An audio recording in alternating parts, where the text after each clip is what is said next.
What is up, guys? Wrestling Premiere is here. This was not supposed to be uploaded today. It was actually supposed to be uploaded tomorrow, but I switched it.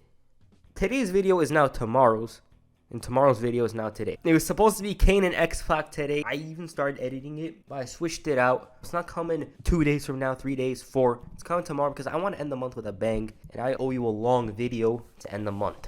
Alright, around the early 10s, John Cena started to win titles less often. It's clear as day, despite his grip on the main event scene tighter than a Roddy Piper sleeper hold, he wasn't scoring W's as often, and this was pretty noticeable in 2012. That year, he actually claims he wasn't doing well. So in this video, I wanted to put that to the test. I wanted to see, is John Cena's 2012 really that bad?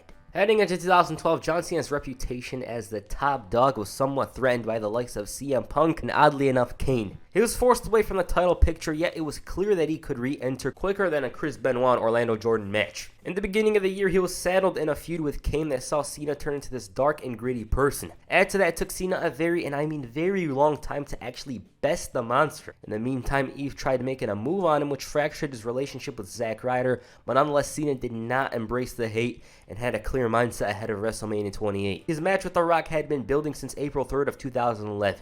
They traded insults. Cena showed way more confidence than usual and was even quoted as saying, "Nobody remembers second place, that's why I can't lose. They know I can't lose, that's why I have to win. They know I have to win, that's why I know I have to win this match more than anything in my entire life." With that said, he arrogantly attempted a people's elbow that cost him the match and, according to him in storyline, sent his life into a tailspin. He got a divorce shortly after WrestleMania.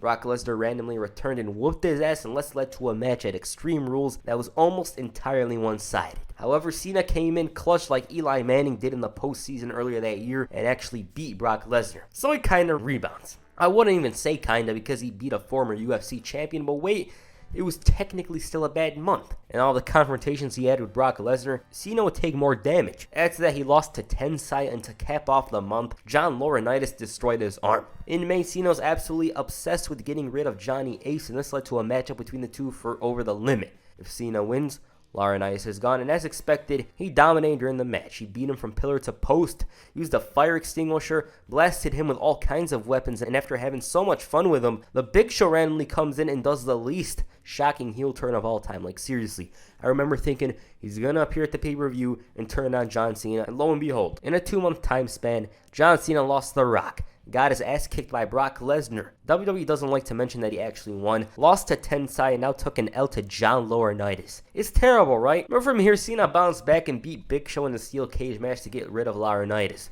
Doused Michael Cole in JR's barbecue. I can't believe this actually happened. And he won Money in the Bank. All was good now. His year was looking like it was going to take a 180. He announced his cash in for all 1,001.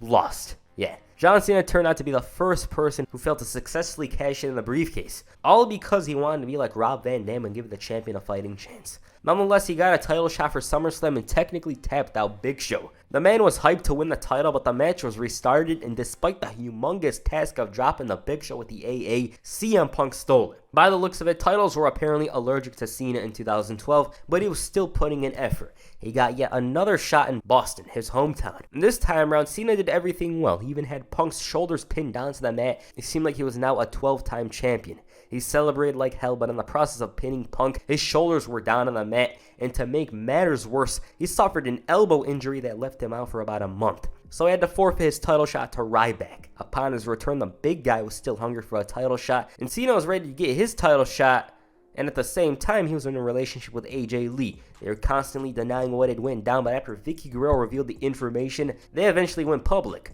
Oh, and Survivor Series was yet another loss in an abysmal pay-per-view year for Cena. To cap off the year, Cena felt like a bully and managed to get a match for Dolph Ziggler's Money in the Bank briefcase. It's like a kid eats his food and wants the other kid's food, and his plan was almost about to come to fruition, but AJ tipped over a ladder, costing him the match. So no Money in the Bank, and now no AJ by his side to come for him. Truly a depressing way to end 2012. In all honesty, when you look at it on paper, yes, John Cena had a horrendous year, especially comparing it to previous years.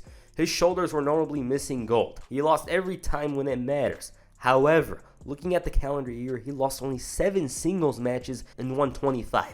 His pay-per-view record was 4-5-2, and all the matches he lost were way bigger than the other matches. Luck was never on his side on paper. Well, looking deep into it though, he was winning a hell of a lot. Add to that, even if he was losing on pay-per-view, he main evented more than CM Punk. So yes, it was not a bad year by any means if you're talking in general. If Dolph Ziggler had the year Cena had in 2012, he'd be dancing around. But I guess since John Cena's standards are insane, it is a bad year. I don't like making too many references, but it'd be like Bayern Munich not winning a single trophy in a season. There's just a higher standard for John Cena, you know? And we're looking back on John Cena's career, yes, 2012 is considered his worst ever since he became a main event talent. But the way they talk about it, it's like he was starting to wrestle Sin Cara on Saturday Morning Slam or something. To be honest, they should have done more with it. Like, imagine if Cena was losing more often, he was losing on freaking main event or something, and they probably would have built sympathy for him heading into WrestleMania 29. I think it would have been cool to see. So yes, this is a short-ass video. I was intending to release this tomorrow, but I flipped it over because I wanted to, like, do a little thing to the whole Kane X-Pac thing. I didn't want to rush it out too soon because, as I said, that would have been a big issue. As I said earlier, Cena did not have a bad year. But when you're looking at his previous years, yes, it was probably his worst year in his career. Add to that, there was some stuff that was happening backstage. You know, he was exhausted. He got that divorce. All kinds of things were happening to him inside and outside the ring. Alright, what did you guys think of this video? Please comment down below. And that's it for this video. Make sure you hit the STF on the like button. And perhaps the attitude adjustment on the subscribe button. Peace. I'm out.